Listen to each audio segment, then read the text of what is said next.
I want you to focus. I'm gonna show you how to do it. I wake up every day, say a soft answer turns away wrath. You do not have opinion. A soft answer turns away wrath. You do not have a say. You will win the war and not the battle. You don't never need to win another battle. What's the war? Have enough money for create jobs for my kids. That's the war. What they do with the money, that's their battle. That's not my battle no more. You spend it wisely, that's on you. You blow it, that's on you. And I want to ask you a question. What is the focus of your life? What is the focus of your life? In life, you have a critical option. You can take a stand in your life, or you can follow the crowd. See, people who follow the crowd, their lives are not focused. They're not immersed in anything. People who take a stand, they're living a life that has some power, a life of achievement, a life that has some meaning. People that are taking a stand in life, they are consciously involved in a process to design a life of substance. People who are following the crowd, these are people that they're just doing what everybody else is doing.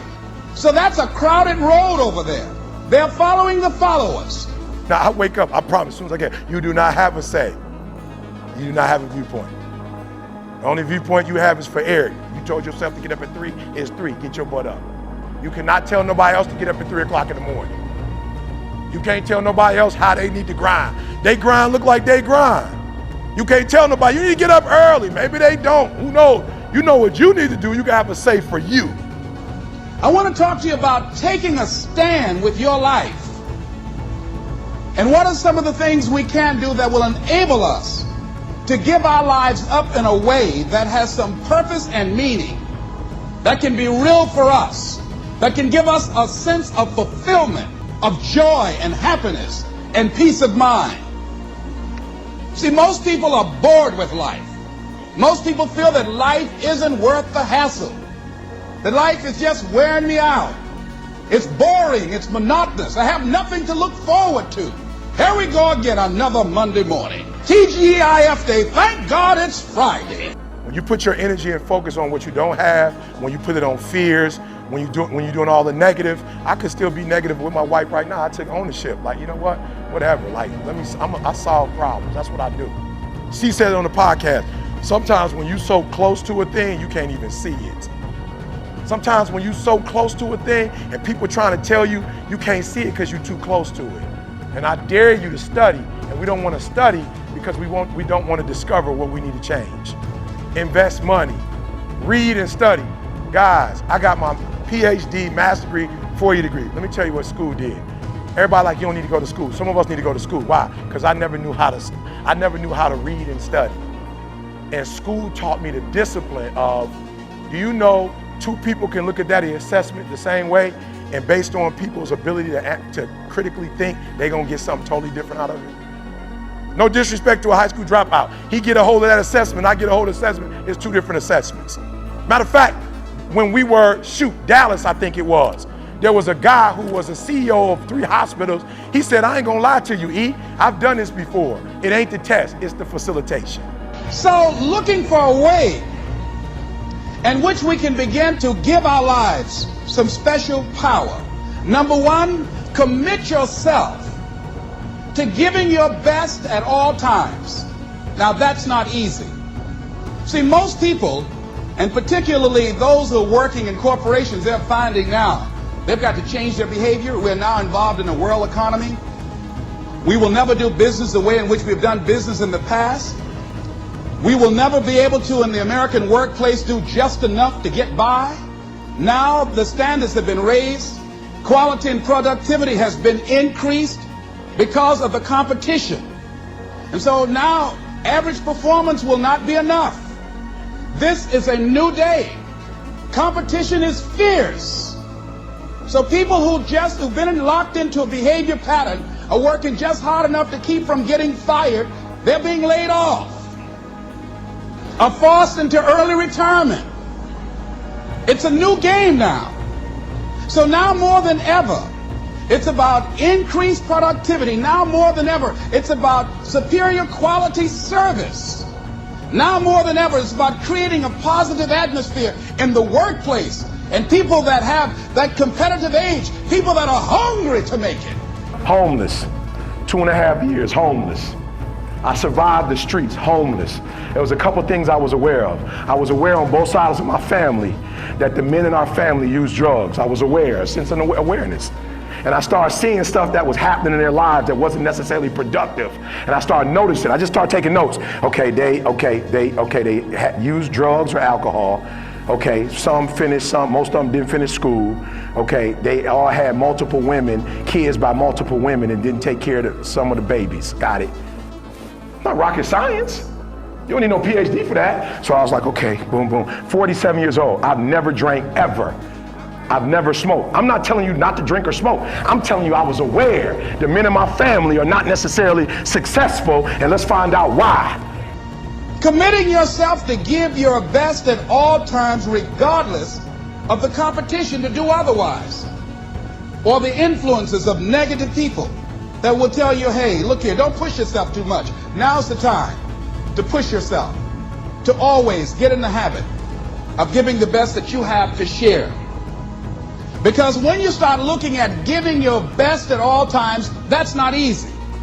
But when you are committing yourself to doing something, those are the standards that you set for yourself, because that's who you are. If you're working on a job where you're miserable, they're not paying you what you're worth, you don't like the work, you don't like the people, and you're dissatisfied. If you have decided to continue to take a paycheck, you owe it to yourself to give it your best effort. If you get in the habit of being mediocre or doing just enough to get by, you're not hurting anybody but you. You're cheating you. Make a commitment. Let me tell y'all something. I'm being 100. I made a commitment to that girl at 19 years old, and what I didn't understand is you make one commitment in your life, it's that much easier to make commitments. And when you make a commitment to somebody and you're able to stick with that commitment, only by the grace of God, but by the grace of God, not commit adultery. When you start making a commitment in one area, it becomes that much easier to make a commitment in school. And it becomes that much commitment. Okay, first it was my girl, then my kids. And then it was easy to make a commitment to school. It was easy to make a commitment to writing a book. It was easy to commit to becoming a motivational speaker. And it was easy to commit to doing a dissertation. So what I'm trying to tell you, when you hear me in the spirit of the living God, you play around right now, one day you're going to wake up in your dream. You're going to be in the NBA Finals, Game 1, and you're going to do something stupid because you've been doing something stupid the last 15, 20 years of your life. So I'm telling you right now to work on your habits. Don't try and get over in life. Don't try and cheat. See, a lot of people like to try and cheat. Don't try and cheat. Say, well, you know, this little bit won't count.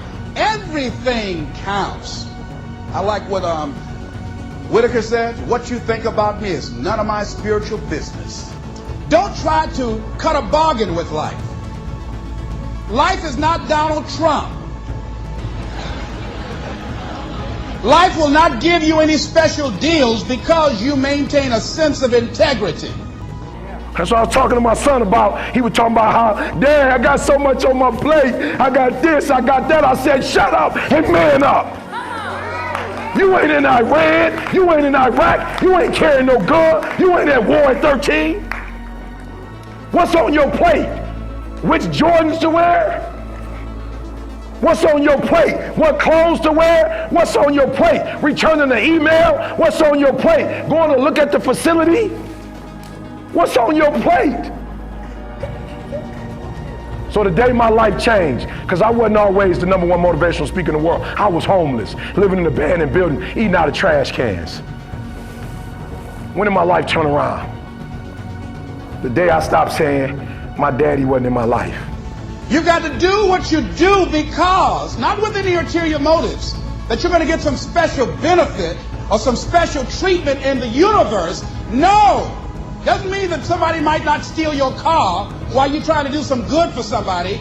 No, there won't be any special light around your car. They will take your car too. You've got to do what you do because that expresses who you are, and for no other reason.